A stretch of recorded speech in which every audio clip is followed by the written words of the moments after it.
What's up guys, welcome back to the channel. As you can see from the thumbnail and the title, we will be doing a lot of fun cosmetic stuff, starting with this. This is a splitter kit from R Splitters, I believe. I'll show the Instagram or Facebook on the screen right now. And this guy, I believe, makes these at home, like really just starting off the company right now. So I thought I'd try this out. And honestly, from the pictures, it looks really good. I believe this is like the more sturdy, premium quality material that he uses. This isn't your cheap, super thin plastic material. I mean, this is a thick boy right here. And it's not just like the very front, it's not a full flat surface for the bottom, but it's a good 8 inches or so. Okay, so I'm trying to piece everything together, and I'm guessing these are the winglets for the front splitter. Also good to note, he includes all the hardware needed for the whole installation. So you don't have to figure out all the washers and bolts you need. Everything's included. I just kind of need to figure out where everything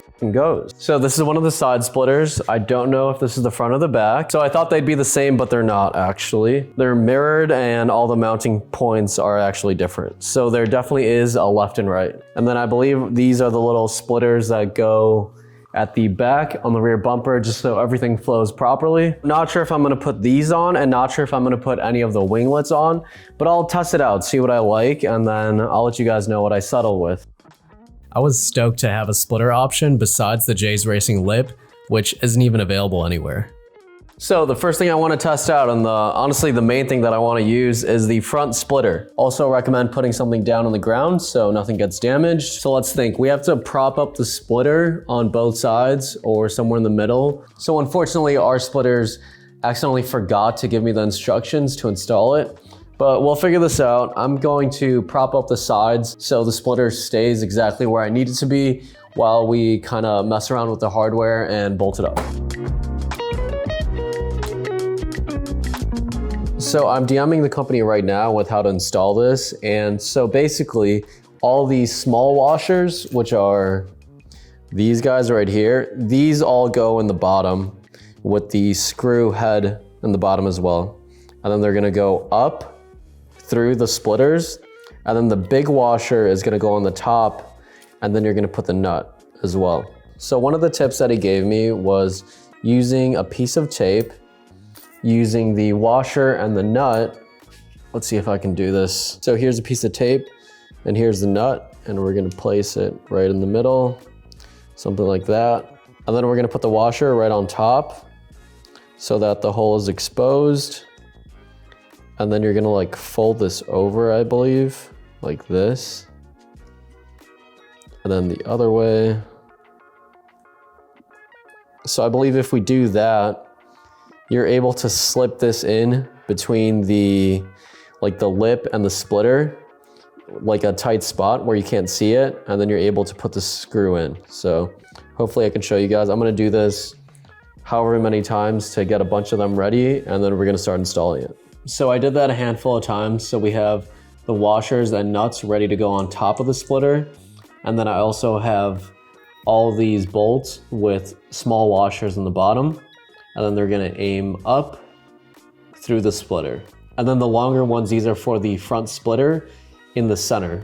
And then the rest are just these sizes. So I'm gonna bolt that up now. All right, just a heads up, before you mount the splitter, this actually won't go any higher because there's a rubber piece underneath the bumper that you need to remove so that this is able to sit flush with the bottom of the bumper. So gonna do that first.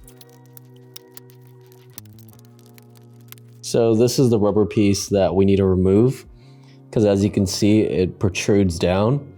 So removing this will be able to make the splitter flush with the bumper. So here you can see I removed 2 of the locking clips, and then there's this thing that kind of slots in that you need to pinch on the inside so it comes out. I don't know why, but these tabs are just a pain in the ass to remove. I broke the other one, but I'm guessing we're gonna use the bolts through these holes, so you don't really need to save them. And also you can just get these on Amazon. So I'm gonna try to remove these properly, but probably just break them all off.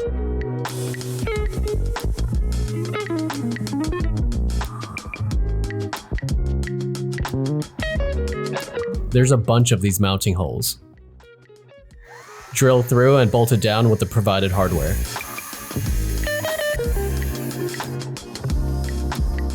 Okay, so the front splitter is bolted up. I did 6 of these little ones on each side, so 6 on the left, 6 on the right. And then in the center, I bolted the 4 big ones. There's more holes towards the front, but I didn't do those because they're kind of hard to get into. So by the way, you need to loosen the 4 main ones first to be able to get the ones that are deeper in, like let's say this one, so that you can put your hand in there and tighten that up. So you want to do the ones closer to the front first, and then you work your way back to the openings where it's easier to lock these in. And then I'm going to lock that part onto the actual body, and this should be good to go. I mean, without that even bolted on, this is, I mean, it's not going anywhere. And this is temporary too, because I am going to paint the bumper. So you do the same thing for this and then all the way around the car with the side splitters, and I'll let you guys know how it looks. I really like the subtle look. It's not obnoxiously sticking out, and it doesn't have the mounting rods that I personally think are tacky for street use. The side skirts from afar look fine, but I'm just not a fan of them. They're made of a flimsy wood, and it came with paint imperfections. And when I tried to remove the decal, it ripped the paint off. I'll honestly be removing these in the future. The rear side splitters are the same wood materials, so I didn't bother installing them.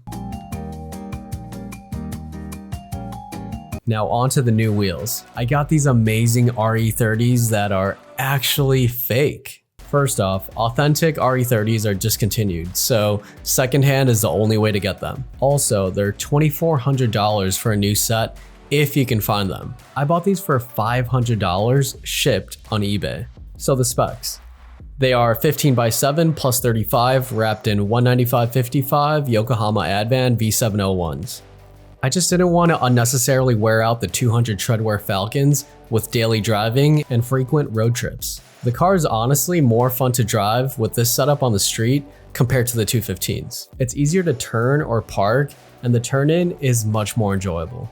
The car feels a bit more peppy, which I'm enjoying. And if you can also tell, I lowered the car a bit, about a 1/4 inch in the front and a 1/2 inch in the rear. I'm very happy with how the car sits. I personally enjoy the slightly tucked look, and surprisingly, there's zero rubbing. I think these wheels and tires with the front splitter is a clean, aggressive look for the street without looking like it's straight out of Fast and the Furious.